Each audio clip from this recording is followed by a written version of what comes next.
Picture this. You're standing in the pitch-black corridor of a sealed royal palace that literally hasn't seen the light of day in 400 years. It's freezing cold, the air is just thick, thick with the smell of ancient dust and forgotten secrets.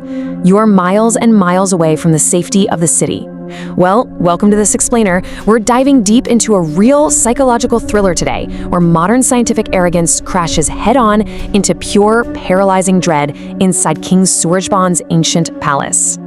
Is anyone there? That fragile, terrified whisper comes from Meghna. It's exactly midnight, and she and her partner are completely hopelessly lost in these terrifying, maze-like corridors. What makes this cold open so incredibly dreadful is just the sheer isolation. I mean, think about it. Just hours ago, she was totally safe in a brightly lit lab. But now, surrounded by freezing stone walls, every single shadow feels like it's watching her. Her own voice bouncing back sounds less like an echo and way more like a warning. Okay, let's really dive into this, because this is the exact moment where the mind starts to fracture. Out of nowhere, the dead silence is broken. Tap, tap. Heavy, invisible, soldier-like footsteps start pacing the empty hallway. But the true horror for Meghna, it's not just what she's hearing, it's what's happening inside her head. In her mind's eye, she's visualizing this thick, glowing green liquid dripping. She's getting hit with a massive, undeniable sense of déjà vu. She has absolutely been in this pitch-black hallway before. Part 1, Nightmares and Nectar, the Catalyst in Delhi. So to really grasp how a mind breaks down in the dark, we kind of need to hit rewind. How on earth did two modern city-dwelling scientists end up trapped in this 400-year-old nightmare? Let's step out of the dark palace for a quick second and look at the catalyst. It all started hundreds of miles away in a brightly lit apartment in Delhi with a frantic search for a chemical resource. Ishita, who is Meghna's lab partner, was desperately trying to whip up an antidote for Professor Jaidev. While digging through some ancient, dusty texts, she stumbled upon a reference to the Mrityunjay Amrit. It's this mythological elixir of immortality from ancient folklore that supposedly drips from a very specific tree, but only on full moon nights. To Ishita, this wasn't some spooky magic, right? It was just an untapped botanical compound waiting to be extracted. And this brilliantly illustrates the core psychological conflict of our whole explainer. On one hand, we've got Ishita. She's highly skeptical, purely logical, basically treating this entire expedition like a standard chemical errand. But on the flip side, Meghna is having a totally terrifying realization. The ancient illustration of the tree dripping that Mrityunjay Amrit, it perfectly, flawlessly matches a recurring nightmare she's been having. A nightmare where a monstrous giant bird is chasing her, and that exact same green liquid is dripping from the bark.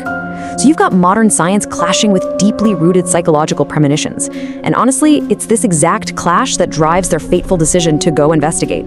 Just look at how rapidly their reality completely deteriorates. At 9 a.m., they're waking up late in a totally normal Delhi apartment, probably complaining about undercooked omelets or something. But just 5 hours later, after a grueling bus ride, they cross the threshold into Bairampur. And by midnight, they've thrown all logic out the window and are sneaking into a cursed 400-year-old palace with Anuj, the village head's son. Talk about a vertical drop. They go from everyday normalcy straight into absolute horror in the span of a single day. Part 2, Omens Ignored, the Gathering Storm. Now, what's really interesting about this slide is that the terror didn't just magically start inside the palace. The environment itself was practically screaming at them to turn back. Nature was violently rejecting their presence. The absolute second they stepped through the village gates, this sudden violent dust storm completely blocked out the sun. The temperature took an extreme unnatural nosedive. And get this, miles away in the village temple, the sacred lamp just inexplicably blew out. Naturally, the mukhya, the village head, and the local priests were consumed by this deep-rooted paranoia.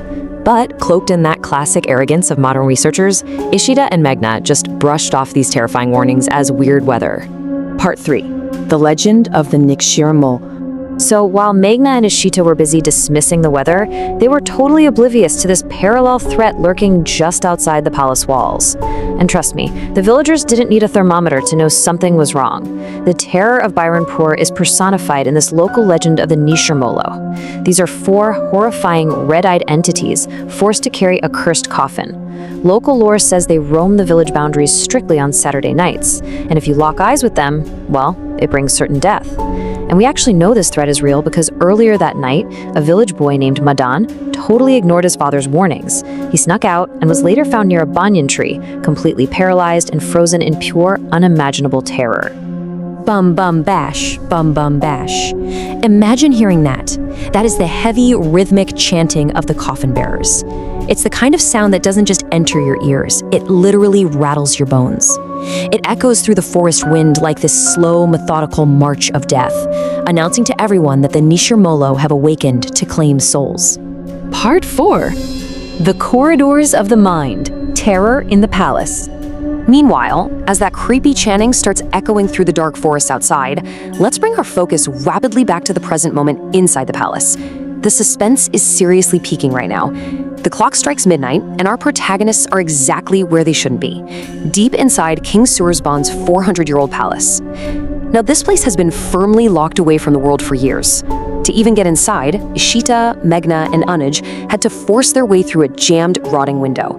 Just try to imagine this suffocating atmosphere in there.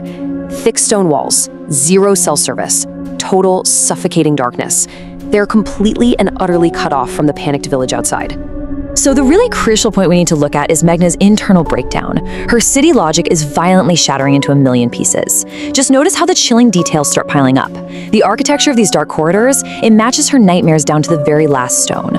She's suddenly gripped by the sickening familiarity with the cursed grounds. And then comes the ultimate psychological break. Those heavy, soldier-like footsteps start approaching them from entirely empty corridors. It's in this moment she realizes with absolute horror that her dreams were never just dreams. Actually, scratch that, they were straight up premonitions. Part 5. A Parallel Awakening, the Climax. As Meghna's sanity hangs by a literal thread inside the palace, the ancient evil outside reaches its tipping point. Let's track these simultaneous events side by side because it gets crazy. On the left, inside the palace, Meghna, Ishita, and Anuj are frozen in place as those invisible heavy footsteps close in on them. Meanwhile, on the right side, out in the dark forest border, two local gamblers named Sambat and Kapta are paralyzed as four pairs of glowing red eyes emerge from the storm. Back in the palace, a deafening sound echoes, a heavy, ancient door unlatching in the dark. At that exact same second, out in the forest, the Nishir Molo abruptly stop walking. The rhythmic chanting falls dead silent. The tension is absolutely snapping. And then, a blood-curdling scream rips through the village. It's a sound of pure, unadulterated agony coming from the forest. It is so loud and so piercing that it wakes up every single villager in Bairampur. The frantic priest shoots straight up in his bed, staring into the pitch-black sky, knowing instantly that the ancient evil they all feared has completely awakened. Let's move to and see how this builds to the final explosive climax. This perfectly captures the simultaneous horror. On the left, inside that claustrophobic palace corridor, a mysterious, heavy wooden door violently swings open right in front of the paralyzed girls. And, at that exact same second, on the right, deep in the forest, the lid of the cursed coffin carried by those red-eyed entities finally bursts wide open. The rational mind desperately tries to find a logical explanation for all of this, but in Bairampur, logic died centuries ago. Meghna's terrifying premonitions have collided head-on with brutal reality. As we wrap up this explainer, you really have to ask yourself, in a place where nature itself warned them to turn back, what invisible force just opened that door in the dark palace? And what unimaginable horror has finally escaped from that coffin? I'll leave you to ponder that chilling thought until we dive into the next chapter.